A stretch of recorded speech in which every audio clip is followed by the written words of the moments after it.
ನೋಡ್ತೀವಿ ಅನಿಸ್ತಿದೆ. ನಾವೇ ಸ್ವಲ್ಪ ಹೊತ್ತಬೇಕು ಜೋರಾಗಿ. ಬೆಲ್ಟ್ ಹಾಕಿಲ್ಲ ಅಂತ 150. ಸೊ ಎವ್ರಿ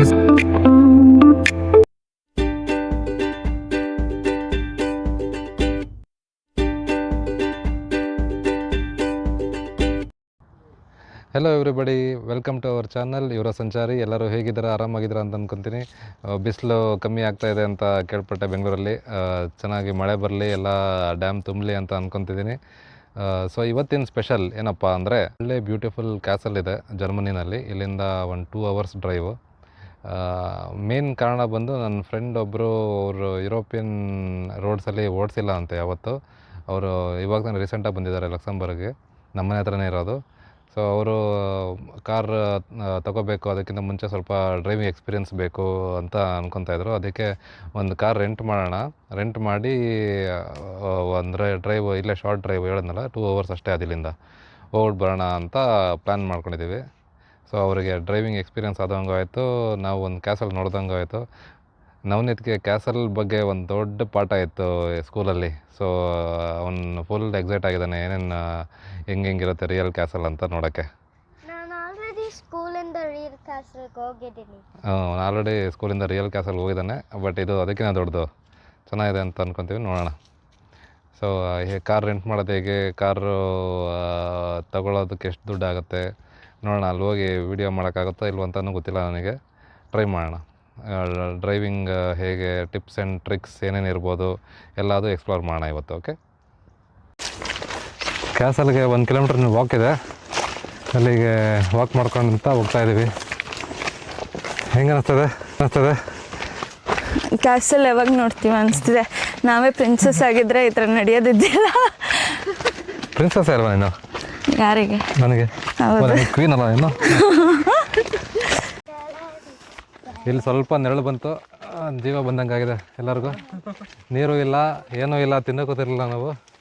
ಆ್ಯಕ್ಚುಲಿ ಇಲ್ಲಿ ಬಸ್ ಇದೆ, ಒಂದು ಬಸ್ಸಲ್ಲಿ ಹೋಗ್ಬೋದಿತ್ತು, ಬಟ್ ಹೈಕ್ ಮಾಡೋಣ ಅಂತ ಡಿಸೈಡ್ ಮಾಡಿ ನಾವು ನಡ್ಕೊಂಡು ಹೋಗ್ತಾಯಿದ್ವಿ, ಪಾದಯಾತ್ರೆ. ಎಲ್ಲ ಇಂಡಿಯಾದಲ್ಲಿ ದೇವಸ್ಥಾನಕ್ಕೆ ಈ ಥರ ನಡ್ಕೊಂಡು ಹೋಗಿ ದೇವಸ್ಥಾನ ನೋಡೋದು, ಇಲ್ಲಿ ನಡ್ಕೊಂಡು ಹೋಗಿ ಕ್ಯಾಸಲ್ ನೋಡೋದು.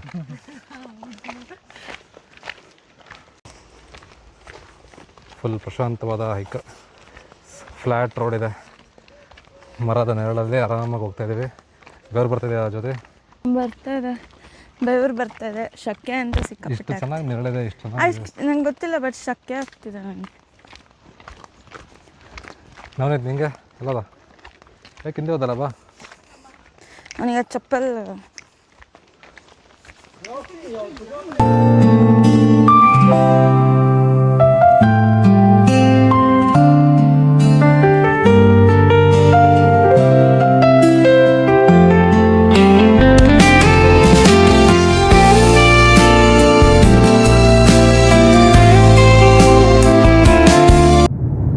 ಓಕೆ, ನಮ್ಮ ಜರ್ನಿ ಕಂಟಿನ್ಯೂ ಆಗ್ತಾ ಇದೆ. ಮಧು ಅವರು ಕಾರನ್ನ ಚೆನ್ನಾಗಿ ಓಡಿಸ್ತಾ ಇದ್ದಾರೆ.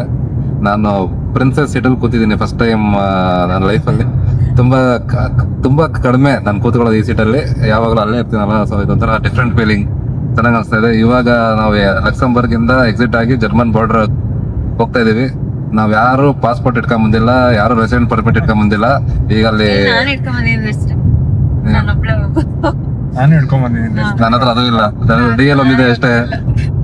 ಸೊ ಮತ್ತೆ ಜೀವನ ಸೀದಾ ಡಿಪೋರ್ಟೇಷನ್. ಇವಾಗ ಎಲ್ಲಿ ಡಿಪೋರ್ಟ್ ಮಾಡ್ತಾರೆ, ಪಾಸ್ಪೋರ್ಟ್ ಇಲ್ಲ. Mobile camera 100. ಸೊ ಇದು ನಾನೊಂದು ವೇಸ್ ಅಂತ ಆ್ಯಪ್ ಯೂಸ್ ಮಾಡ್ತಾ ಇರೋದಿಲ್ಲಿ. ಇಂಡಿಯಾದಲ್ಲಿ ಗೂಗಲ್ ಮ್ಯಾಪ್ ಇದೆಯಲ್ಲ, ಅದೇ ತರ ಇದು ವೇಸ್ ಅಂತ. ಇದು ಎಲ್ಲ ಮೊಬೈಲ್ ಕ್ಯಾಮ್ರಾ ಇಲ್ಲಿದೆ ನೋಡಿ, ಇಲ್ಲಿ 2 ಕ್ಯಾಮ್ರಾ ಇದೆ ಅಂತ ಇಲ್ಲಿ ಅದು ಹೇಳುತ್ತೆ. ಸೊ ನೀವು ಸ್ಪೀಡ್ ಲಿಮಿಟ್ 80 ಇದೆ, ಇಲ್ಲಿ 80ಗಿಂತ ಒಳಗೆ ಹೋಗ್ತಾ ಇರಬೇಕು, ಅವಾಗ ವಿ ಆರ್ ಸೇಫ್. ಸೊ ಅಲ್ಲೊಂದು ಕ್ಯಾಮ್ರಾ ನೋಡೋನೆ, ಅಲ್ಲೊಂದು ಕ್ಯಾಮ್ರಾ ಇದೆಯಲ್ಲ, ಇದೇ ಕ್ಯಾಮ್ರಾ ಕಾಣಿಸ್ತಾ. ಸೊ ಕ್ಯಾಮ್ರಾ ತುಂಬ ಹುಷಾರಾಗಿರ್ಬೇಕು. ಜರ್ಮನಿನಲ್ಲಿ ಫೈನ್ ತುಂಬ ಹೆವಿ ಇದೆ, ಇಲ್ಲ ಅಂದರೆ ಜಾಸ್ತಿ ಇರಬೇಕು. 2ರಲ್ಲಿ 1. ನಮ್ಮ ದುಡ್ಡು ಜಾಸ್ತಿ ಇಲ್ಲ, ಸೊ ಸ್ಪೀಡ್ ಲಿಮಿಟ್ ಅಲ್ಲ, ದುಡ್ಡಿಗಿಂತ ಇವರು ಪಾಯಿಂಟ್ಸ್ ಕಮ್ಮಿ ಮಾಡ್ತಾರೆ. ಹೌದು,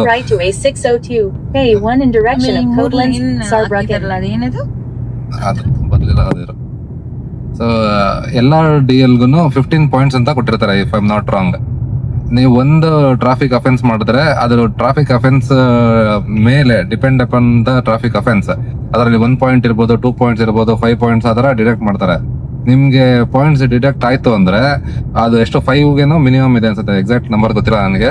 ಆ ಲೆವೆಲ್ಗಿಂತ ಕಮ್ಮಿ ಹೋಯ್ತು ಅಂದ್ರೆ ನಿಮ್ DL ಕ್ಯಾನ್ಸಲ್ ಮಾಡ್ತಾರೆ. ಯು ಕೆನಾಟ್ ಡ್ರೈವ್ ಅಂತ. ಅದು ಒಂದ್ಸರಿ ಬ್ಲಾಕ್ ಮಾರ್ಕ್ ಬಿತ್ತು ಅಂದ್ರೆ ನೆಕ್ಸ್ಟ್ ಟೈಮ್ ನೀವು DL ಟೆಸ್ಟ್ ಹೋದ್ರೆ ಅವ್ರು 99% ನೀವು ಫೇಲೇ. ಅದು ಅವರು ತುಂಬಾನೇ ಸರ್ಕಸ್ ಮಾಡ್ಬೇಕು. ಸೊ ಅದಕ್ಕೆ ಅವರು ದುಡ್ಡಿಗಿಂತ ಜಾಸ್ತಿ ಇಲ್ಲಿ ಪಾಯಿಂಟ್ಸ್ ವೆರಿ ಇಂಪಾರ್ಟೆಂಟ್. ನಾವು ಒಂದ್ಸರಿ ಲಕ್ಸಂಬರ್ಗ್ ಸಿಟಿ ನಮ್ಮ ಮನೆ ಪಕ್ಕನೇ ತಗಲಾಕೊಂಡು 2 ಪಾಯಿಂಟ್ ಕಳ್ಕೊಂಡಿದ್ದೀನಿ ನಾನು.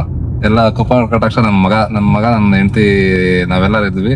ಅವನು ಜಸ್ಟ್ ಕಾರ್ ಸೀಟ್ ಬೆಲ್ಟ್ ಹಾಕಿಲ್ಲ ಅಂತ ಅವ್ನು ನೋಡಿ ನಮ್ಮನ್ನ ನಿಲ್ಸಿ, ಅವನ ಸೀಟ್ ಬೆಲ್ಟ್ ಹಾಕಿಲ್ಲ ಅವನು ಅಂತ €150 ಫೈನ್ ಕಟ್ಟಿರೋದು ಅವತ್ತು, ಪ್ಲಸ್ 2 ಪಾಯಿಂಟ್ಸ್ ಕಟ್ ಆಗಿದೆ. ಯಾಕೆ ಅಂದ್ರೆ ಮಕ್ಕಳು ಅಂದ್ರೆ ಯುರೋಪ್ ಅಲ್ಲಿ ತುಂಬಾನೇ ಕೇರ್ ಮಾಡ್ತಾರೆ, ಅವ್ರಿಗೆ ತುಂಬಾನೇ ಪ್ರಿವಿಲೇಜ್ ಇದೆ.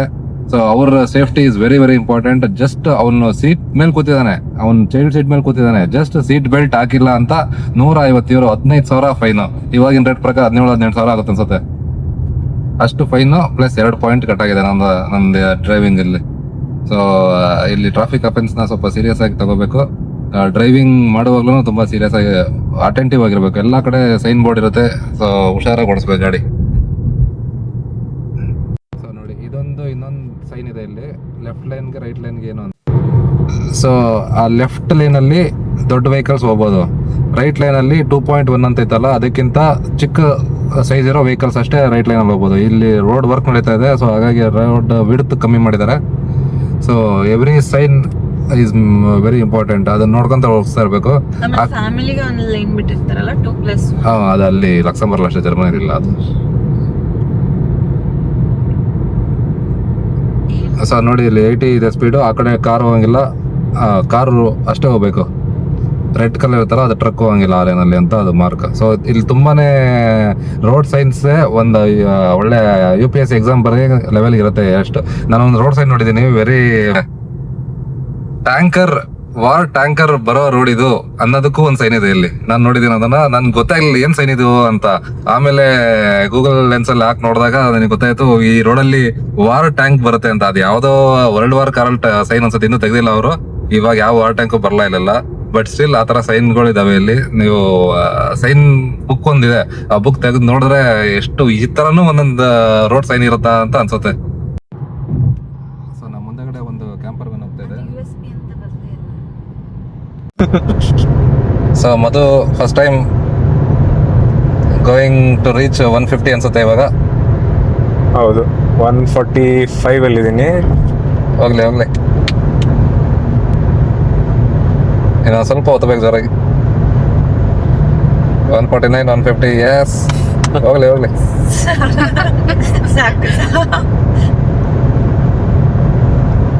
ನಂದು top speed for the record ಹೇಳ್ತಾ ಇದ್ದೀನಿ 256. ಬಟ್ ಇಲ್ಲಿ ಸ್ಪೀಡ್ ಲಿಮಿಟ್ ಇಲ್ಲ, ಎಷ್ಟು ಬೇಕಾದ್ರೂ ಸ್ಪೀಡ್ ಚಚ್ಬೋದು ಅಂತ ಇರುತ್ತೆ. ಬಟ್ ಕಾರ್ ಇಂಜಿನ್ ಹೆಂಗಿದೆ ಅದೊಂದೇ ಮ್ಯಾಟ್ರ್ ಆಗಲ್ಲ ಇಲ್ಲಿ. ಕಾರ್ ಟೈರ್ ಯಾವ್ದಿದೆ ಅನ್ನೋದು ತುಂಬಾ important. Car tyre carries equal weight ಅಂತ ಇವರು ಜರ್ಮನಿನಲ್ಲಿ. ನೀವು ಯಾವ್ದೋ ಕಾರ್ಗೆ ಯಾವ್ದೋ ಟೈರ್ ಹಾಕೊಂಡು ಆ ಸ್ಪೀಡಲ್ಲಿ ಹೋಗ್ತಾ ಇದ್ರೆ ಪೊಲೀಸ್ ಹಿಡಿದ್ರೆ ಅದಕ್ಕೂ ಫೈನ್ ಹಾಕ್ತಾರೆ. So car tyre is also very important. ನಿಮ್ ಟ್ರಾನ್ಸ್ಮಿಷನ್, ಇಂಜಿನ್ ಇವೆರಡು ಎಷ್ಟು ಇಂಪಾರ್ಟೆಂಟೋ ಕಾರ್ ಟೈರ್ ಅಷ್ಟೇ ಇಂಪಾರ್ಟೆಂಟ್. ಯೂಶಲಿ ಕಾರ್ ಟೈರ್ ತಗೊಳ್ಳೋ ಟೈಮಲ್ಲೇ ಆ ಕಾರ್ ಮೇಲೆ ಸ್ಪೆಸಿಫಿಕೇಶನ್ ಇರುತ್ತೆ. ಈ ಕಾರ್ ಟೈರ್ ಯಾವ ಸ್ಪೀಡ್ ಇದಕ್ಕೆ ಮಾಡಿದೀವಿ, ಯಾವ ಸ್ಪೀಡ್ ತನಕ ಮ್ಯಾಕ್ಸಿಮಮ್ ಹೋಗ್ಬೋದು ಅಂತ. ನೀವು ಆ ಸ್ಪೀಡಲ್ಲಿ ಓಡಿಸ್ತೀರಾ ಅಂದ್ರೆ ಆ ಕಾರ್ ಟೈರ್ ತಗೋಬಹುದು. ಇಲ್ಲ ನಿಮ್ಮ ಸ್ಪೀಡ್ ಲಿಮಿಟ್ ಇನ್ನೂ ಜಾಸ್ತಿ ಇದೆ, ನೀವು ಸರಿ ಬರೆಸ್ತೀರಿ 300+ ಹೋಗ್ತೀವಿ ಅಂತಂದ್ರೆ ಅದ್ರಲ್ಲಿ ಬರೆದಿರ್ತಾರೆ, ಇಟ್ ಈಸ್ ಅದೇ ರೆಡ್ ಡಾಟೋ ಏನೋ ಇರುತ್ತೆ, ಅದು ಕಾರ್ ಆ ಟೈರ್ ಅಷ್ಟೇ ಆ ಕಾರಲ್ಲಿ ಇದ್ರೆ you can go beyond 300. But ಅವೆಲ್ಲ ತುಂಬಾನೇ ಎಕ್ಸ್ಪೆನ್ಸಿವ್ ಟೈರ್ಸ್. ಅವೆಲ್ಲ ನನಗೆ ಗೊತ್ತಿರಂಗೆ ಅದು ಒಂದ್ ಟೈರ್ €2,000 ಆ ಲೆವೆಲ್ ಇರುತ್ತೆ ಅನ್ಸುತ್ತೆ. ಇನ್ನೊಂದೇನಂದ್ರೆ ನಮ್ ಕಾರ್ ಇವಾಗ 150+ ಹೋಗ್ತಾ ಇದೆ. ಸೊ ನಮ್ ಮುಂದೆಗಡೆ ಕಾರ್ ಇದೆಯಲ್ಲ, ನಮ್ ಮುಂದೆಗಡೆ ಕಾರ್ ಹೋಗ್ತಾ ಇರುತ್ತಲ್ವಾ, ಆ ಕಾರ್ಗೂ ನಮ್ಗು 150 ಸ್ಪೀಡಲ್ಲಿ ಹೋಗ್ತಾ ಇದ್ರೆ ಹಾಫ್ ಆಫ್ ದಟ್ ಸ್ಪೀಡ್ ಅಂತ ಅಪ್ರಾಕ್ಸಿಮೇಟ್ಲಿ. ಸೊ 150 ಹಾಫ್ ಅಂದ್ರೆ 75. ನಮ್ ಮುಂದೆಗಡೆ ಇರೋ ವೆಹಿಕಲ್ಗೂ 70 ಅಟ್ಲೀಸ್ಟ್ 80 ಮೀಟರ್ಸ್ ಗ್ಯಾಪ್ ಇರಬೇಕು, ಅದಕ್ಕಿಂತ ಮುಂದೆ ಹೋಗಂಗಿಲ್ಲ.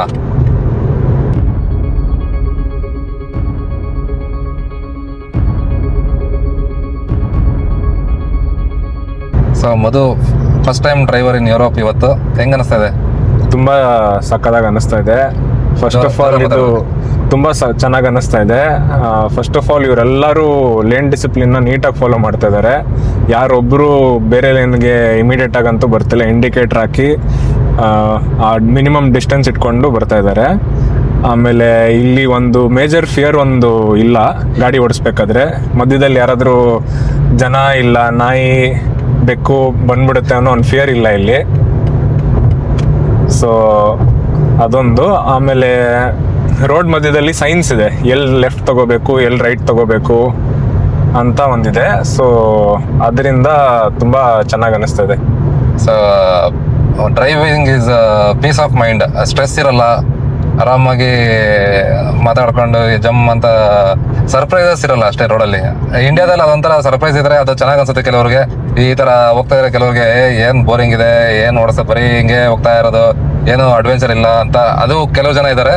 ಬಟ್ ಇನ್ನು ಕೆಲವು ಜನಕ್ಕೆ ಆ ಥರ ಎಲ್ಲ ಇದ್ರೆ ಸ್ಟ್ರೆಸ್ ಆಗುತ್ತೆ, ಏನು ಆಗ್ತಿದೆ ಏನಾಗ್ತಿಲ್ಲ ಅಂತ ಗೊತ್ತಾಗಲ್ಲ. ಸೊ ಅದೆಲ್ಲ ಅವಾಯ್ಡ್ ಮಾಡಬೇಕು ಅಂದರೆ ಈ ಥರ ಹೈವೇನಲ್ಲಿ ಓಡಿಸಿದ್ರೆ ಸ್ಟ್ರೆಸ್ ಫ್ರೀ. ಆಮೇಲೆ ಸ್ಪೀಡು ಬೇಗ ಹೋಗ್ಬೋದು. ಡ್ರೈವ್ ನೀವು ಒಂದು ದಿವಸದಲ್ಲಿ 600 ಕಿಲೋಮೀಟ್ರ್, ಆಸ್ಟ್ರಿಯಾದಿಂದ ಲಕ್ಸಂಬರ್ಗೆ ಆಲ್ಮೋಸ್ಟ್ ಒಂದು 600 ಕಿಲೋಮೀಟ್ರ್ ಆರಾಮಾಗಿ ಒಂದು ಈವ್ನಿಂಗಲ್ಲಿ ಹೊಡೆದು ಬಿಡ್ಬೋದು. ಮಧ್ಯಾಹ್ನ ಊಟ ಮಾಡ್ಕೊಂಬಿಟ್ರೆ ರಾತ್ರಿ ಮನೆ 600 ಕಿಲೋಮೀಟರ್ಸ್. ಸೊ ಇನ್ಫ್ರಾಸ್ಟ್ರಕ್ಚರ್ ಹೆಂಗೆ ಅನ್ಸುತ್ತೆ ಮದು?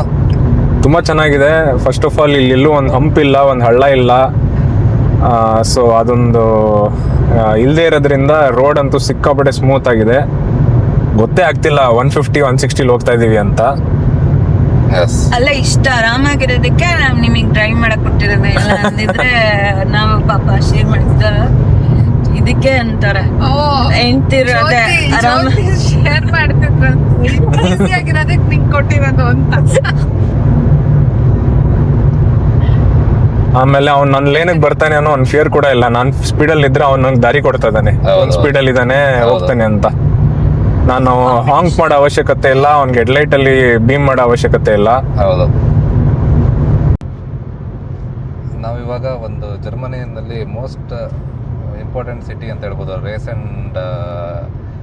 ರೇಸ್ ಎಂಥೂಸಿಯಾಸ್ಟ್ಸ್ಗೆ. ನರ್ಬರಿಂಗ್ ಅಂತ ಇದು ಊರು. ಇಲ್ಲಿಂದ ಒಂದು 10 ಕಿಲೋಮೀಟರ್ ಅನ್ಸುತ್ತೆ. ಇಲ್ಲೊಂದು ಸೂಪರ್ ರೇಸ್ ಟ್ರ್ಯಾಕ್ ಇದೆ, 150 ಆ ರೇಂಜಲ್ಲೇನೋ ಕಾರ್ನರ್ಸ್ ಇದೆ. ಅಲ್ಲಿ ಏನು ಸ್ಪೆಷಾಲಿಟಿ, ಇಲ್ಲಿ ನೀವು ನಿಮ್ಮ ಕಾರ್ ತೊಗೊಂಡೋಗಿ ರೇಸ್ ಟ್ರ್ಯಾಕಲ್ಲಿ ಹೊಡಿಬೋದು. ಬಟ್ ಕಾರ್ ಸ್ವಲ್ಪ ರೇಸ್ ರಿಕ್ವೈರ್ಮೆಂಟ್ ಇರಬೇಕು. ಇಲ್ಲಾಂದರೆ ನೀವೇ ಅಲ್ಲೇ ಹೈಯರ್ ಮಾಡಿ ನೀವು ರೇಸ್ ಅವರು ಒಬ್ಬ ಇನ್ಸ್ಟ್ರಕ್ಟರ್ ಕೂತ್ಕೊಂತಾನೆ, ಇಲ್ಲ ನೀವೇ ಓನಾಗಿ ಓಡಿಸೋದಾದ್ರೂ ಓಡಿಸ್ಬೋದು. ಇಲ್ಲ ಇನ್ಸ್ಟ್ರಕ್ಟರ್ನ ಕೂರಿಸ್ಕೊಂಡು ಅವ್ನು ಹೇಳ್ಕೊಡ್ತಾನೆ ಹೆಂಗೆ ರೇಸ್ ಟ್ರ್ಯಾಕಲ್ಲಿ ಹೆಂಗೆ ಓಡಿಸೋದು, ಯಾವ ಥರ ಮನ್ಯೂವರ್ ಮಾಡಬೇಕು, ಯಾವ ಥರ ಕಾರ್ನರ್ ಹಿಟ್ ಮಾಡಬೇಕು ಅಂತ ಎಲ್ಲ ಹೇಳ್ಕೊಡ್ತಾನೆ. ನಿಮಗೆ ಯಾವುದು ಪೋರ್ಷು, BMW ಯಾವುದು ಒಳ್ಳೆ ಪವರ್ಫುಲ್ ಗಾಡಿ ಹೈಯರ್ ಮಾಡಿ ರೇಸ್ ಎಕ್ಸ್ಪೀರಿಯನ್ಸ್ ಮಾಡಬೇಕು ಅಂದರೆ ಇಲ್ಲಿ ಬರ್ಬೋದು. 150 ಯೂರೋ ಏನೋ ಚಾರ್ಜ್ ತೊಗೋತಾರೆ ಅದು ಇದು ಕಾರ್ ರೆಂಟ್ ಬಿಟ್ಟು. ಒಳ್ಳೆ ಮಜಾ ಇರುತ್ತೆ. ನಾನು ಒಂದ್ಸರಿ ಮಾಡಬೇಕು ಅಂತ ತುಂಬ ಆಸೆ ಇದೆ, ಅದಿನ್ನೂ ಟೈಮ್ ಕೂಡ ಬಂದಿಲ್ಲ. ಇದು ಹೆಸರು ನೋಡಿದಾಗ ನಾನು ನೆನಪಾಯಿತು, ಇಲ್ಲೇ ಬಂದ್ವಲ್ಲ ಅಂತ, ಅದಕ್ಕೆ ಹೇಳ್ತಾ ಇದ್ದೀನಿ.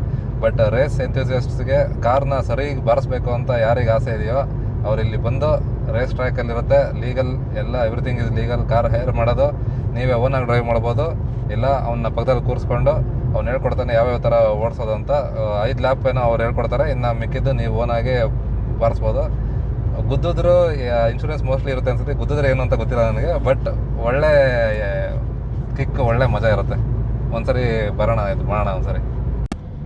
ಜರ್ಮನಿಯಲ್ಲಿ ಪೆಟ್ರೋಲ್ ರೇಟ್ ಹೆವಿ ಕಾಸ್ಟ್ಲಿ, 250 ರೂಪಾಯಿ 1 ಲೀಟ್ರ್ ನೋಡಿ ಪೆಟ್ರೋಲ್ ಇಲ್ಲಿ. ಇಂಡಿಯಾದಲ್ಲಿ 100 ರೂಪಾಯಿಗೆ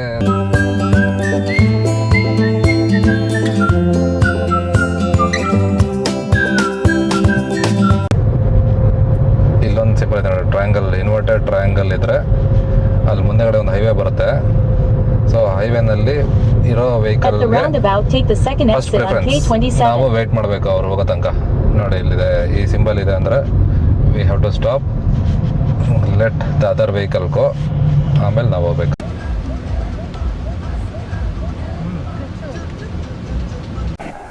ನಾವಿವಾಗ ವಾಪಸ್ ಏರ್ಪೋರ್ಟಿಗೆ ಬಂದ್ವಿ ಕಾರ್ ರಿಟರ್ನ್ ಮಾಡೋಕ್ಕೆ ಅಂತ. ಇದು ರೆಂಟೆಡ್ ಕಾರ್ ಲಾಂಜ್. ಇದು ಎಲ್ಲ ಕಂಪ್ನಿಯವ್ರದ್ದು ಒಂದೊಂದು ಆಫೀಸ್ ಇದೆ ಇಲ್ಲಿ.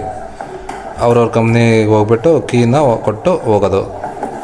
ಕೀ ಅವರಿಲ್ಲ ಅಂದರೆ ಅಲ್ಲಿ ಡ್ರಾಪ್ ಬಾಕ್ಸ್ ಇರುತ್ತೆ, ಅಲ್ಲಿ ಹಾಕ್ಬಿಟ್ಟು ಹೋಗ್ತಾ ಇರೋದು ಅಷ್ಟೇ. ಬಾಯ್ ಬಾಯ್.